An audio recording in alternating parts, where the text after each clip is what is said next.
Welcome into the Week 12 edition of the NFL Prop Zone. I am Dan Karpuc here for BetQL, and I have my top 5 NFL player prop values of the week. Yes, we already had some games with Thanksgiving, with Black Friday, but we do have a Sunday slate, and I have to say, this might be my favorite Sunday slate of the entire season so far. So let's get right into it. Coming in at number 5, Rachaad White anytime touchdown plus 100 at DraftKings.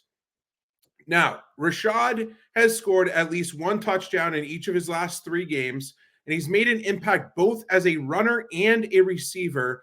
He gets a matchup here against a Colts defense that has allowed 1.1 rushing touchdowns per game to opposing running backs. That's second most in the NFL. And one of the reasons why I love him so much is that regardless of game script, he is going to get a workload in his current 3-down role. So if they're playing from ahead, he's going to run the football more than usual. If they're playing from behind, he's really made an impact as a receiver as well. And if the game's close, he could do a little mix of both.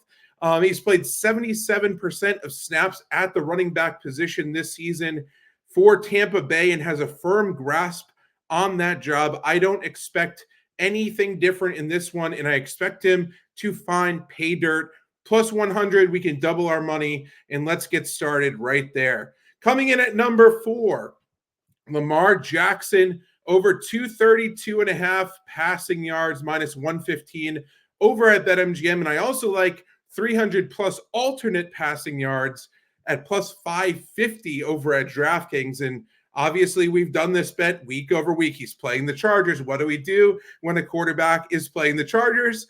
We bet over passing yards. Now, yes, Mark Andrews, the loss of Mark Andrews is going to hurt, obviously. But I don't really care so much in this matchup against the Chargers, who have allowed an NFL worst 316.3 passing yards to opposing quarterbacks. Every week we make this bet, and every week we cash. For context, the next worst defense in terms of opposing passing yards is the Bucs at 288.8. So there's a massive gap there, and that's just how bad this Chargers defense has been against the pass. Jackson just threw for 264 yards against the Bengals last week. I expect a ceiling game from him in this one, and BetQL is projecting that too. We're projecting 340 passing yards for him in this matchup, and that's not actually too crazy here. You got to remember, Jordan Love last week, 322 yards against this defense. Jared Goff the week before, 333. Even Zach Wilson threw for 263 against this defense. Tyson Bagent threw for 232, okay? So I think we have a huge week here incoming for Lamar Jackson. Yes, Baltimore obviously likes to run the football, but game planning for this defense, we have to think he's going to air it out quite a bit. So I love Lamar Jackson. Coming in at number 4 and coming in at number 3 is someone who's going to catch some balls from Lamar Jackson hopefully this week. That's Odell Beckham Jr.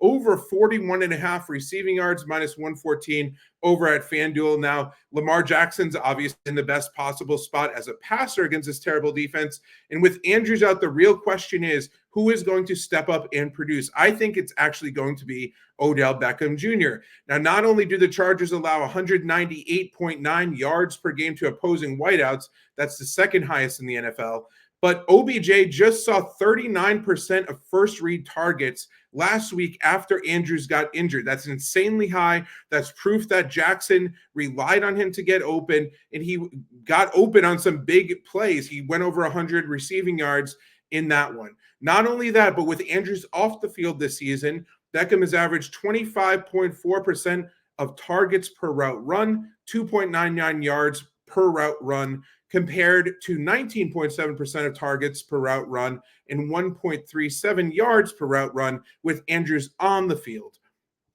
Like I just mentioned, Beckham just caught 4 passes for 116 yards last week, proved that he could be that big play threat, and I think he's going to turn back the clock this week. BetQL likes this as well. 4 catches for 90 yards in a touchdown is our projection. And once again, the yardage prop here is over 41.5. He could do that in one long play, and he has proven that even this season.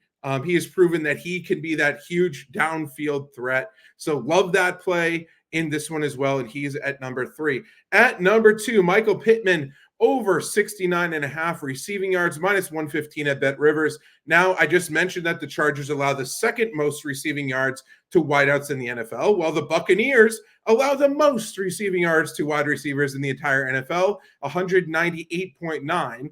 And Pittman is coming off an 8-catch, 12-target, 84-yard performance against the Patriots last week. In 12 starts this season, Pittman has seen double-digit targets 6 times, and this should be an opportunity for him to smash this number. I like his alternate number as well in the given matchup. 100-plus alternate receiving yards is at plus 270 over at DraftKings. But over 69.5 seems like a great value this week for a wide receiver in the best possible spot. And now number 1, as you can see, Derrick Henry, anytime touchdown, plus 105 at DraftKings. I also like his 2+ touchdown prop, plus 540 over at BetRivers. The reason why is the matchup once again.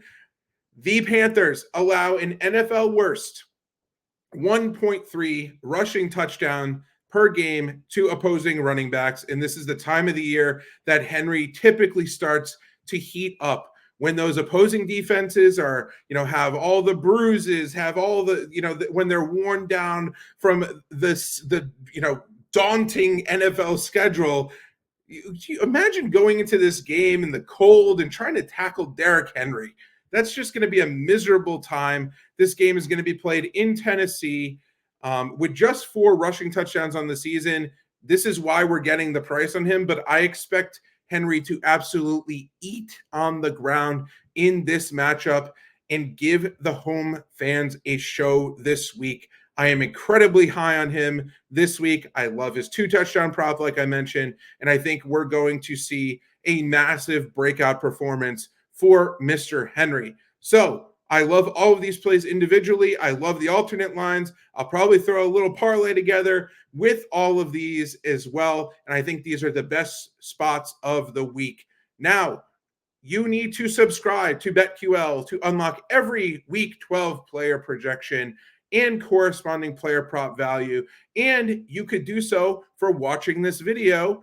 Enter code PropZone for 20% off any BetQL annual subscription. And the best part is you could do it right now. You have 3 days to cancel if you don't like what you see. So it's a 3-day free trial, no strings attached. Subscribe now, use code PropZone, lock in that discount. If you don't like what you see, like I just mentioned, after week 12, you could say, okay, I'm going to cancel. Not for me. Okay. I think you're going to probably like what you see. You're probably going to catch on. You're going to see our full suite of NFL tools, and you're going to probably pay for the entire subscription with a winning weekend because you're going to make the most informed bets possible with our platform. So go to BetQL.com or open up the free BetQL app and enter code PropZone now for that exclusive discount. And let's crush week 12 together. I'll be back for week 13 next week. And until then, good luck, everybody.